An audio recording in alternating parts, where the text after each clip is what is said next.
Selamat sore, saya Bribda Ratu dari Satlantas Polresta Palembang melaporkan pantauan situasi arus lalu lintas dari pos pelayanan air mancur.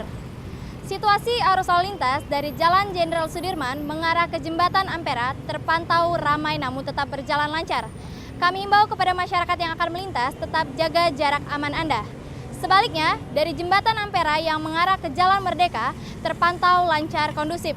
Namun dari Jembatan Ampera yang mengarah Jalan Jenderal Sudirman terjadinya kepadatan sepanjang 500 meter. Ini dikarenakan banyaknya kendaraan roda 4 yang parkir di bahu jalan. Kami imbau kepada masyarakat yang akan melintas tetap berhati-hati dan utamakan keselamatan sebagai kebutuhan. Menuju Indonesia tertib, bersatu keselamatan nomor 1.